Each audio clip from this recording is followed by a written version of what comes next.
Hey, good afternoon and morning and evening, wherever you are. I am back again. And I have a meditation I want to teach you and also practice with you. You don't have to do it. It's an interesting meditation. and I lived in Darjeeling in India for a year, about 20 years ago, 23 years ago to be precise. I'm getting older day by day. And Darjeeling is beautiful. It's in the Himalaya. It's absolutely stunning uh, town, not a big town, a small town. And what is beautiful around there is that there is lots of healers, lots of Tibetan Buddhism, Nepali, Hindu, etc., shamans. And yeah, it's a big Tibetan community.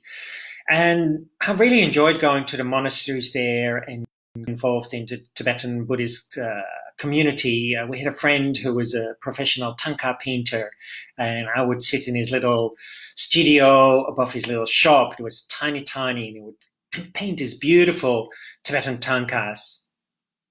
And we actually do sell them for him. We don't take any profit on it. All the money goes to them. They're not a very wealthy family, and just to support them, what is great. And he makes them also with these beautiful traditional colors. But anyway, one of the practices in Tibetan Buddhism, what I really like, and I think what is really fantastic in these difficult situations and these difficult times, is the practice of Tonglen. And Tonglen means taking and giving. Now, it's not an easy practice, and normally you start off with just a friend, or actually you can also do it for yourself, but normally you start off with a friend or a family member who is not feeling that well, and then slowly increase it to loved ones, and then slowly you try with people who are a bit difficult, and then slowly you can include everything. And the practice is actually that you're taking on, so you're breathing in, and you feel that you're breathing in all their suffering of other people. So of your friend or a family member, or maybe of the whole world. Now, when we do this, you visualize maybe that suffering as painful, or you feel another kind of sensation, or maybe you see it as a visual thing. For me, normally when I do this, I feel I'm breathing in with my whole being. It's almost like tar. It's like this black, sticky, gooey stuff out of people. And I welcome it, and I say, okay, give it to me. It's okay. And then when I'm breathing out, I'm sending them light and love and compassion and kindness. And nowadays, particularly in the Reiki community, there's a lot about distance healing. Of course, distance healing is wonderful. And but it's often seen as oh, I'm doing this to you. But actually, this particular way I find very interesting because a lot of people find it very scary. And they say, okay, when I breathe in this suffering, man, what do I do with it? I don't want their pain. I don't want their discomfort. But actually, here is a really interesting thing. A mother whose child is very, very sick often would say, please give that illness to me. I take it on from my child, that my child can live in peace and in health, and etc. So if you really think about in the precepts, show compassion to yourself and others, it's really feeling that we're taking on this suffering of other people.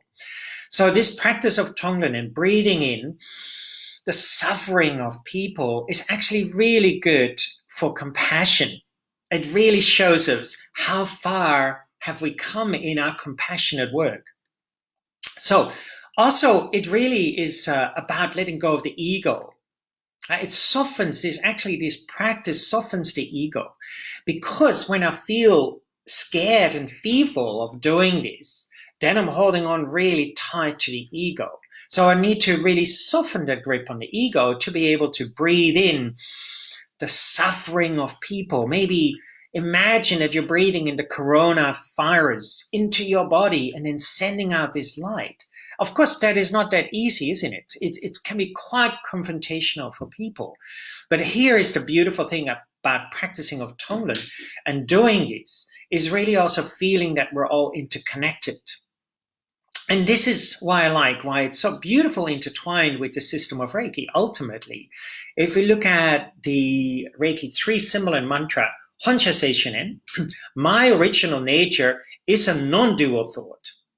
Or my original nature is right mind. What is this right mind? Is a non-dual thought. That we're all really in this non-duality ultimately. So therefore, distance healing traditionally was not sending something distance over distance. No, I am that person and the person is me. But if we don't have that foundation of the first 2 symbols and mantras and maybe Joshin Kokyu-ho, the grounding and the support, then feeling this oneness, this deep interconnectedness can be quite confronting. Specifically if that person is sick, right? Say maybe a friend of you has the coronavirus and says, okay, I'm going to really feel this deep interconnectedness with that person. If you still have a lot of fear, then what do you do with it? So it's really important, therefore, to first deal with your own fear, that you feel grounded and centered. And this is why over time, distance healing became more a one-way street, because people hadn't worked yet with their own fear and worry. So it became much more like a one-way street. I'm going to give you something, I'm going to send you something. But traditionally it was actually, oh, I am interconnected with you. I am you and you are me. Really feeling this deep, deep interconnectedness, no separation. But of course, this is only possible when we feel really stable in our own mind. And only then we become, of course, more compassionate, where we can lay down and say, actually, I help you. It's okay. I help you. I support you. So for me, ultimately, and in Zen, this is also beautiful, the Zen master will say, when you sit down with everything. And here is another interesting thing.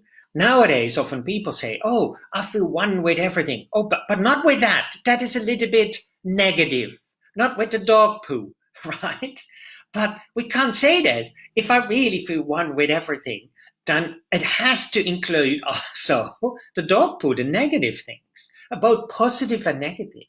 So this is a really important element. If we want to go deeper within the system of Reiki, deeper within our compassion, we have to ultimately also feel that deep interconnectedness. I am that person, this person is me. So the practice of Tonglen, of the Tibetan tradition, is a really important element of doing that for yourself, letting go of that fear, letting go of that anger, letting go of the I, me, and actually saying, okay, I'm breathing in that suffering. I'm breathing in your pain. I'm breathing in your fear. I'm breathing in your discomfort. And then I'm sending you love and light. Or ultimately, again, it's about this interconnectedness, isn't it? So, not an easy practice to do. So if you want to do it, start small. Really start small with these kind of practices. Don't take it on big. If I want to run a marathon, this morning we did a little game, and we had to, well, it was like snakes and ladders or something like that. And with each place we got onto, we had to do an exercise. This school had centered, and so we're doing push-ups and stuff like that. Man, I am out of shape. So if I want to run a marathon, I can't just run a marathon. I have to start small. And this is the same with all of these kind of practices. You have to start small.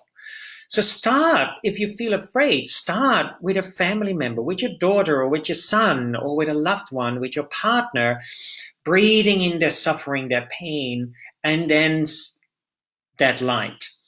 And then slowly include a couple of more people if you want. And when you do that, slowly maybe then include someone who is really stressed, or maybe who has coronavirus, or maybe who you don't like at all. And this is therefore also where the compassion comes in, where we really start to look directly at our compassion. Because ultimately compassion have to include everybody. If we say, oh, I'm going to be kind to you, but not to you, and that's not true compassion. True compassion doesn't judge, doesn't label. True compassion, we help everybody. And this is so important, particularly if we practice the system of Reiki or a spiritual practice from the more traditional roots. We can't make any judgments about this person and but not this person. Or, yes, I'm one with the flower, but not with a cow manure on it. That stings a little bit. Do you know what I'm trying to say? So, therefore, really important. So let's practice this together. Go and sit in meditation. And if you don't want to practice this, if you feel it is a little bit confrontational, and it's okay, I practice it for you. Okay?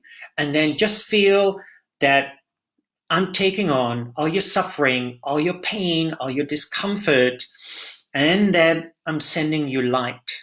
Okay? So, first of all, sit comfortably. Make sure you sit straight, not too tight, not too loose. Just like a guitar string. If it's too loose, we sit like this. If we're too tight, we sit like that. Just in the middle. And then we take a couple of nice deep breaths into the hara. It's our center point, just below our belly button and above our pubic bone, deep inside our body. And that's the point where we feel the most centered.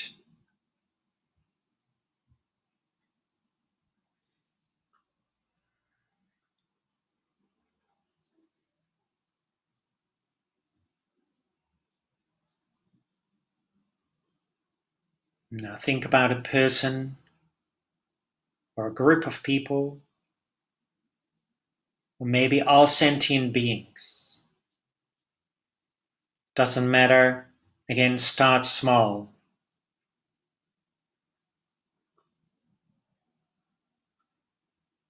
And if you just want to enjoy the meditation, just keep sitting in that open space while I breathe in all your suffering, all your pain, all your discomfort.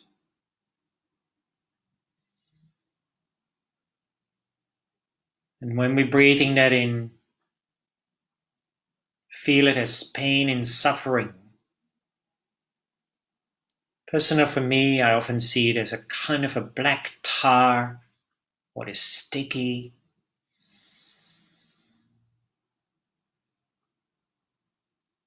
And then we breathe out, feel the light of your essence going to that person or people or all sentient beings.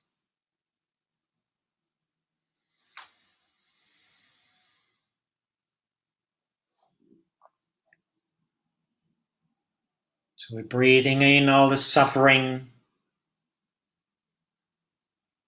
the emotional and mental suffering, the physical suffering. We're breathing in, if you want, the coronavirus into our own body.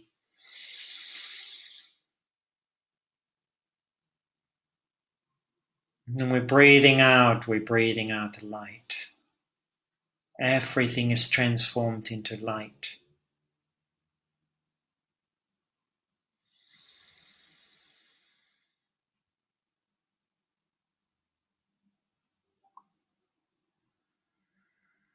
Now just keep following this pattern. Breathing in the suffering, breathing out light.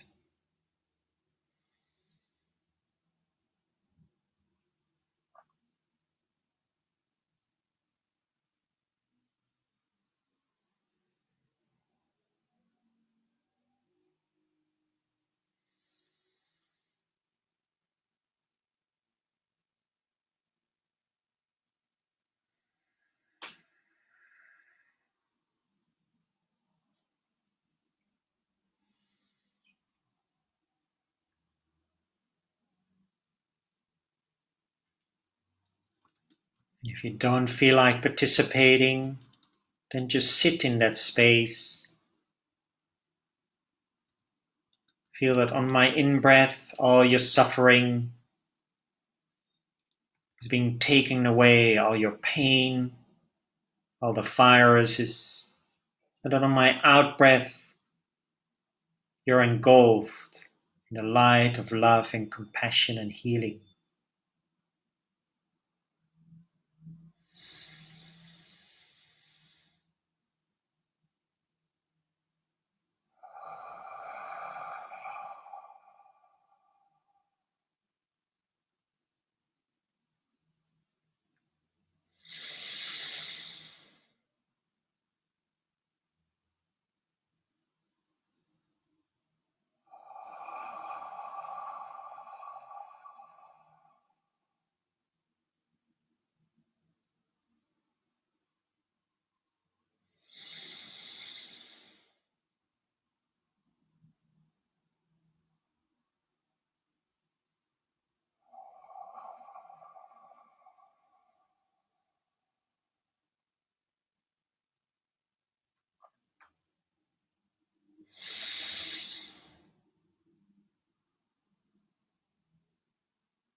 The in-breath, we're breathing in the suffering, the pain of everybody. Just one person, or all sentient beings, whatever feels comfortable. On the out-breath, we breathe out light, so that all the people or a person or sentient beings are engulfed in light.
Last time.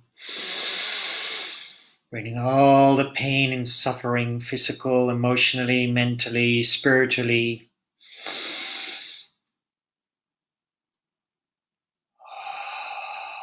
breathing out light.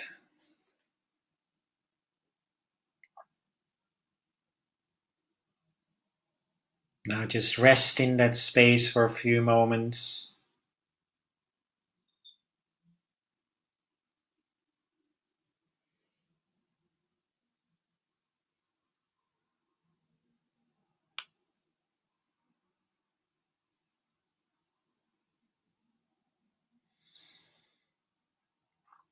Take a couple of deep breaths into the hara, that center point just below your belly button and above your pubic bone, deep inside your body.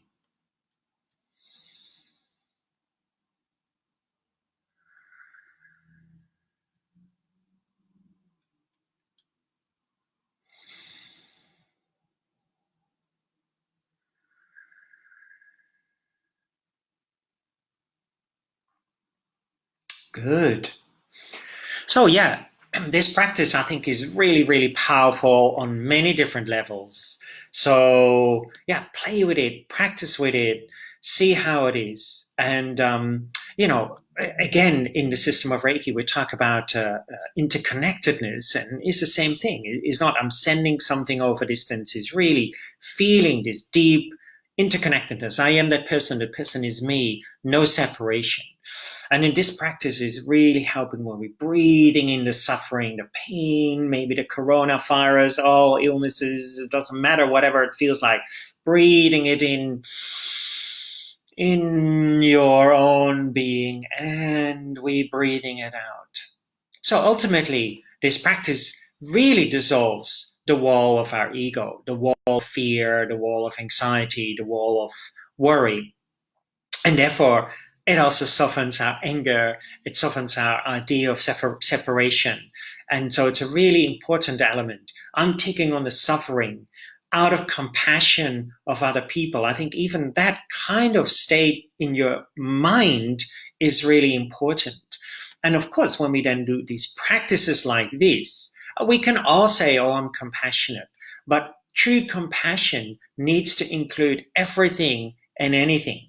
So therefore, yeah, play with it, see how it feels, start slowly, and soften those walls of the ego, soften the wall of your fears, soften the wall of the idea of separation. I'm only going to be kind to those, but not to those. It doesn't work like that. True kindness, true compassion is everything and anything, is universal. And these kind of practices are really, really beneficial. And this is when I lived in Darjeeling in India, and I visited those Tibetan temples. It's just so beautiful. These monks and these nuns who have that direct experience of this luminosity. Man, just being in their space, being with them is just absolutely astonishing.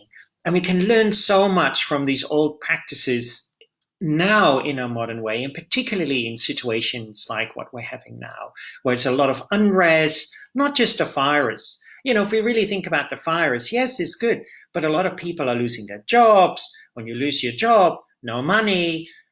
What are you doing with your house? What are you doing with your food?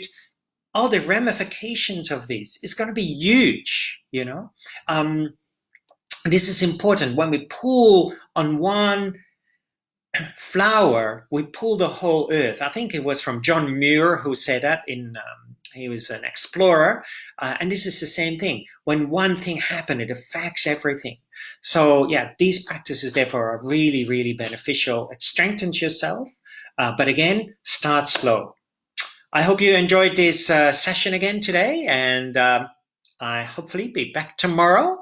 If not, then bad luck. So, yes, behind me, there, yes, is the precepts of the system of Reiki. Do not anger. Do not worry. Be grateful. Be true to your way and your being, and show compassion to yourself and others. And this is really into, if we look at this practice of Tonglen, it is, when we're breathing in that confusion, the pain, these viruses, do not worry. Don't get angry about it. Be grateful that you can actually do this for other people. Be true to your way and your being. Breathe it in the way you want to breathe it in. and then show compassion to yourself and others. It's this light, this luminosity. So it's all there. We just have to look really deep into it to find it. So anyway, that was me for today. Stay tuned and have a lovely morning, afternoon, or evening. It's about 5 p.m. in Amsterdam, maybe dinner time. And tonight I have another session through our own website, what you can still book in if you like. We have some other online classes and teachings going on. We used to already have a lot of online stuff, so that is all pre-recorded, which you can also book in if you like. You can just go to our website and find it there. And I love you all. Bye.